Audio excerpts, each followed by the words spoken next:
Assalamualaikum warahmatullahi wabarakatuh. Alhamdulillah wa syukrillah ala ni'matillah, la haula wa la quwata illa billahil aliyyil azim. Bismillahirrahmanirrahim. Di sini kami dari kelompok 10 mata kuliah filsafat pendidikan Islam akan mempresentasikan hasil diskusi dari kelompok kami. Sebelum kami presentasikan, perkenankanlah kami untuk memperkenalkan anggota dari kelompok kami.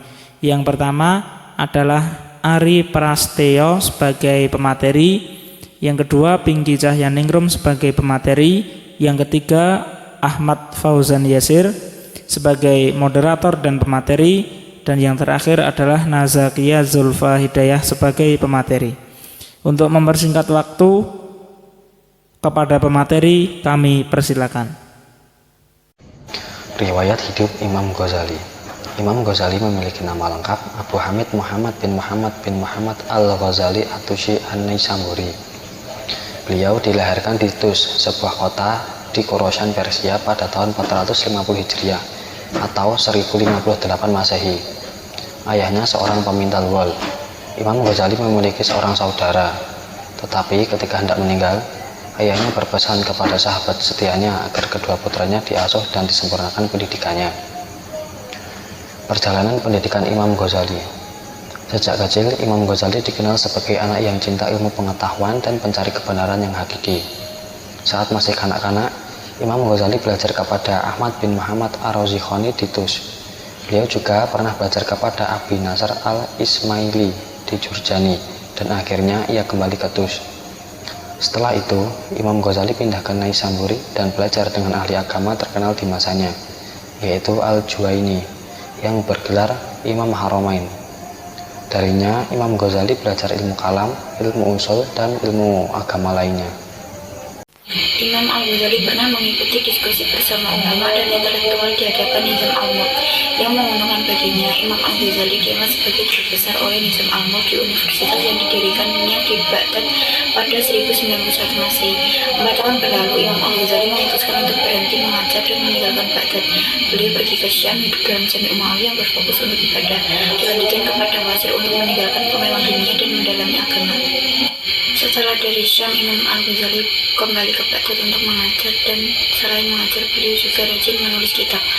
Al-Munqidh min Al-Zalal merupakan kitab pertama karangan beliau. 10 tahun di Baghdad, beliau pergi ke Naisaburi untuk mengajar di sana. Tidak lama kemudian, Imam Al-Ghazali meninggal di Tus, kota kelahirannya, pada hari Senin tanggal 14 Jumadil Akhir 505 Hijriah atau 1111 Masehi. Guru sebagai pendidik. Imam Ghazali memiliki pandangan idealistik terhadap profesi guru.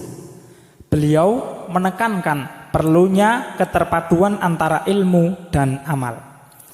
Al-Ghazali menegaskan bahwa orang yang sibuk mengajar merupakan orang yang bergelut dengan sesuatu yang amat penting, sehingga ia perlu menjaga etika dan kode etik profesinya. Dalam kitab Ayyuhal Walad, Al-Ghazali menjelaskan tentang syarat seorang guru yang pantas menjadi pengganti Rasulullah Shallallahu Alaihi Wasallam adalah berilmu. Murid atau peserta didik. Dalam Ayyuhal Walad, Imam Ghazali menerangkan tentang karakteristik murid. Wahai anakku, intisari ilmu adalah mengetahui apa taat dan ibadah itu. Ketahuilah, sesungguhnya taat dan ibadah adalah menuruti segala perintah Allah Subhanahu wa ta'ala dan menjauhi larangan Allah Subhanahu wa ta'ala.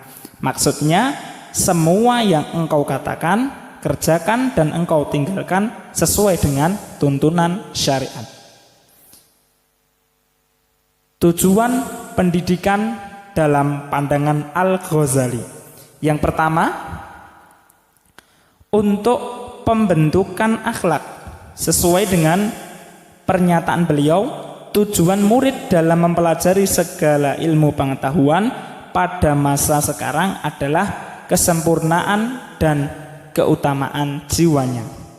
Yang kedua, mencapai kebahagiaan dunia dan akhirat.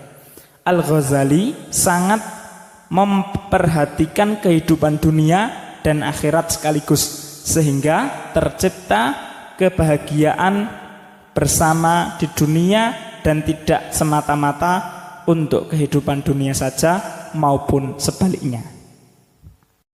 Metode pendidikan. Untuk mewujudkan konsep pendidikannya, Imam Al-Ghazali dalam pengajaran menggunakan metode keteladanan, pembinaan budi pekerti, dan penanaman sifat-sifat keutamaan pada diri muridnya. Metode tersebut dapat diwujudkan dalam berbagai macam metode, diantaranya yaitu yang pertama metode keteladanan, yang kedua metode guidance and counseling atau bimbingan dan penyuluhan, yang ketiga metode cerita, yang keempat metode motivasi, yang kelima metode reinforcement atau mendorong semangat. Dalam metode pendidikan, menurut Imam Al-Ghazali dapat disimpulkan menjadi dua, yaitu yang pertama metode pendidikan agama, yaitu dengan menggunakan metode hafalan dan pemahaman, kemudian dilanjutkan dengan keyakinan dan pembenaran setelah itu. Penegakan dalil-dalil yang menunjang penguatan akidah. Yang kedua, metode pendidikan akhlak, yaitu dengan menggunakan keteladanan, latihan, dan pembiasaan. Mungkin hanya ini yang dapat kami sampaikan. Kurang lebihnya kami mohon maaf yang sebesar-besarnya. Syukran katsiran. Assalamualaikum warahmatullahi wabarakatuh.